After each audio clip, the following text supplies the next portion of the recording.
Never quit, Dandin Vergara De Vera. Welcome to our studio, FI Studios. No nga, first time to be here. First of all, thank you for this opportunity, the Filipino Institute, the Global Filipino Magazine.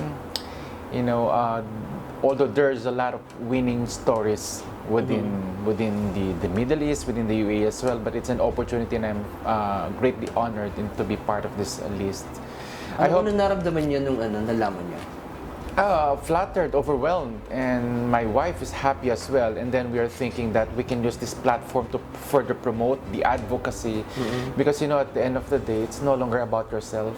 You know, it's time for you to give back to the community and to help others as well. Although I can say that my story is filled with pains, with ugly truths sometimes, but then it's also filled with victories, with triumphs, and major comeback. So napaka-importante that you use your story in order for you to inspire others. I mean, you have to acknowledge a lot of things that happened to you for a reason.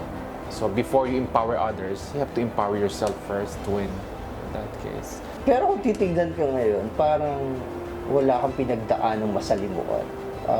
Parang hindi ka nanggaling sa pain. Parang ang yaman mo.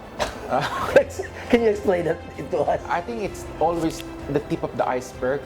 You know, when we start to stare to a certain person and look at the level of where they are right now, we always see them yung kung ano sila ngayon, but there's always the story behind that person. Yes. The struggles, you know, sleepless nights, the set of depressions as well, and anxiety.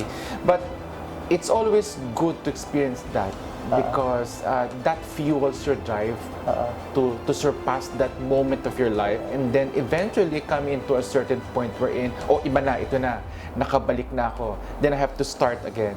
And then of course, adversity develops character. So it's always through pain. So sabi nga, yung steel daw, you have to endure the crushing pressure so that then without collapse. So imagine the steel, it's being used for scaffoldings at the end of the day. So then, iba-iba pala yung level of experiences.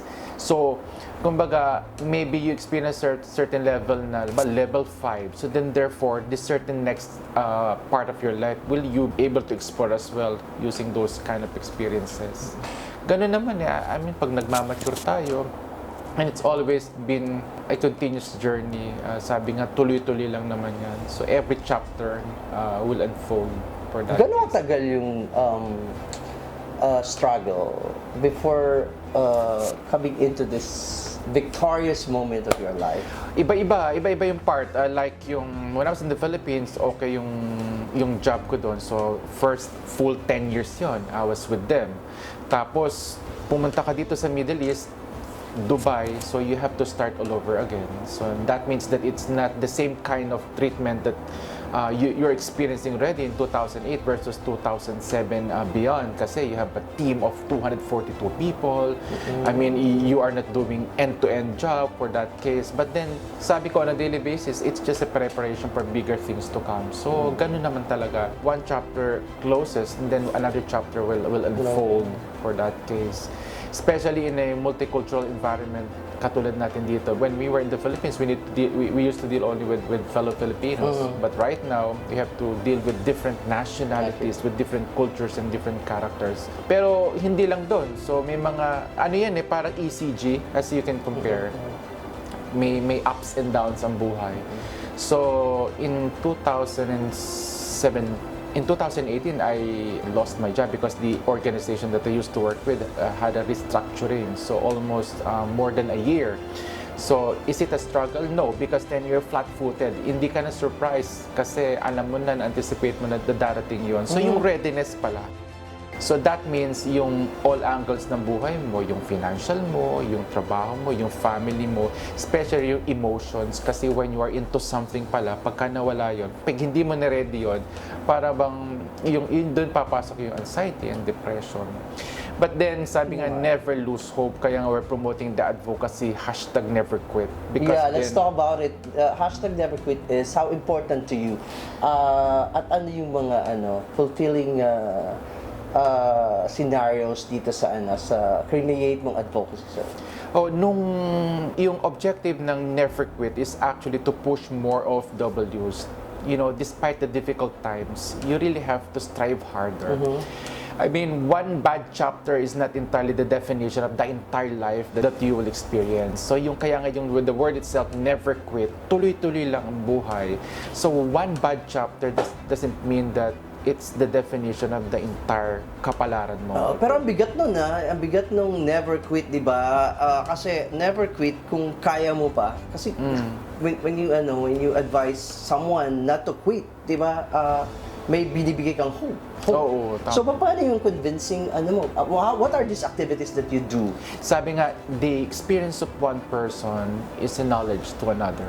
Okay. Kumbaga, then you will always base it based on your experience. Then you will try to relay your own set of experiences. There are a total of 1,193 applications during the time when I was jobless. Or kasi sa LinkedIn, if you're a premium subscriber, then you can trace the number of applications. So, iba pa yung sa mga websites. Then you had more than siguro 50 interviews. Then you had more than 15 final interviews. But at the end of the day, as you look back, those numbers are needed pala. The 1,193 rejected applications, those are needed pala in order for you to nail the final one. Because kasi the more you put pressure to nail something, baka naman it's not the right one that is intended for you. Yun. It's hard to convince someone, especially sometimes if they are struggling or the weight of their struggle is much bigger than yours. Mas mahirap yun. Pero, i-relay mo lang yun, there's always a perfect timing.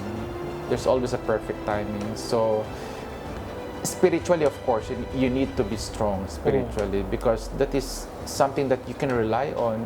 That's going to be priceless when you realize something spiritually. Then, yung fuel of hope, sabi nga, yung hope daw dapat is like a blazing bonfire of hope. Laging nag-uumapoy yan para hindi mawawala. But then, something will come, but that's not necessarily what you have before. But still okay. It's always good to start all over again. Yun naman ang pinakamasama. Importante kasi, you lost something, but if you will start again, that's going to be a good start. Let's talk about pandemic, sir. How are you coping up? And ano yung mga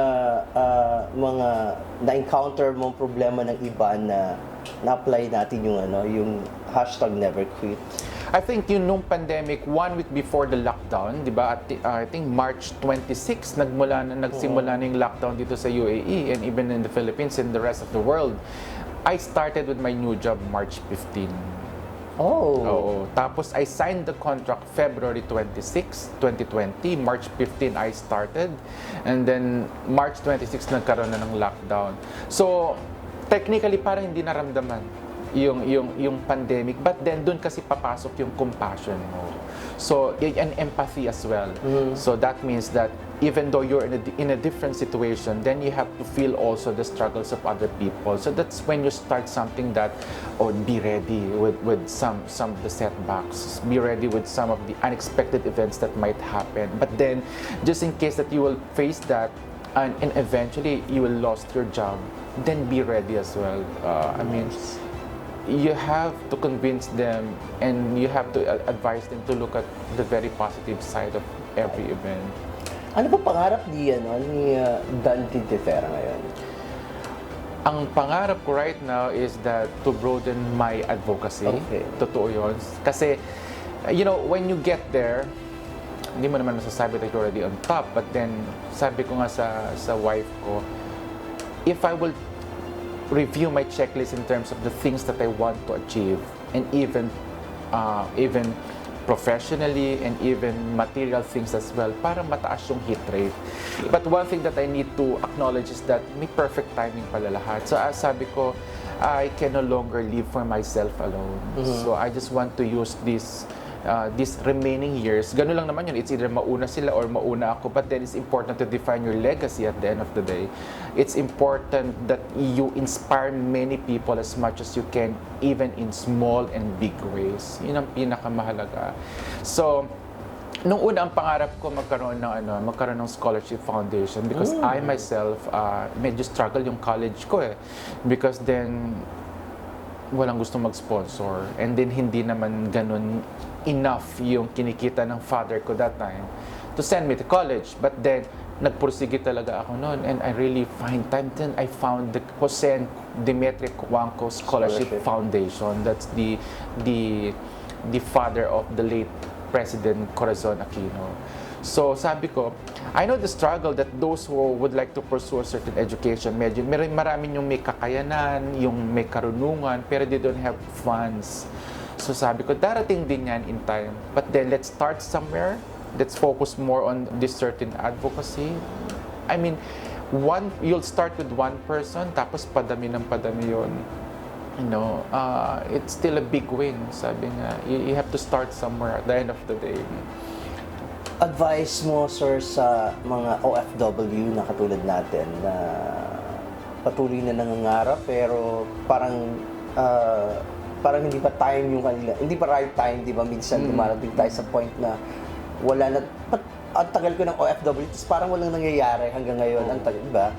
So, I think for me, when it comes to the existing OFWs, at the end of the day, it's no longer about the number of years that you stay in the country outside your home country as well. But it's how you maximize the time and you optimize every opportunity, number one. Unang-una, pag nandito ka, I always mention it, it's not, an OFW life is not a bed full of roses. Hindi siya napakaalwan. There's a lot of struggles. Ano ba yun? Anxiety, depression, tapos meron yung mga homesickness as well. But then, I think it's more on save and invest. That's very important. We know the very fact that we sacrificed our job back home and then traveled miles away from our home country is to find a much better opportunity, and then save and invest. And then it's important also to qualify in terms of your decision making, yung lifestyle kasi at the same time yung pagbabalik tanaw also dun sa mga tao na tumulong sa'yo even though walang-wala ka pa, and then when you're already there, so never forget them kasi that's important. So I mean, bitbitin mo rin sila sa tagumpay mo kasi they were there also during your lowest point of your life. My message to the global Filipinos all over the globe, kaya nga global, is that continue being an inspiration to your fellow overseas Filipino workers. So I mean, the level of compassion dapat lagi nakikita sa inyo. At the end of the day, minsan hindi man natin kapantay ng katayuan at estado, but sabi nga, you should extend help even though you know that they cannot help you that moment. So who knows, by the time na dumating yung assistance na kailangan mo doon sa taong yun, so it will be a triumphant opportunity also. Bring back to the society as well as an overseas Filipino workers. So hindi na tayo lalayo. So when you say bring back to the society, it's not necessarily about sa gobyerno, but it can also be private institution wherein you can also be part of that one, wherein that promotes a certain advocacy, then you can be part of that. I mean, you cannot be the entire solution like what I mentioned during my speech during the graduation rites, but you can be part of that solution. I mean, you have to get involved as well, so that pagka naging successful yung campaign na yon, then you're part of it. It's part of your legacy and you will be remembered for that one.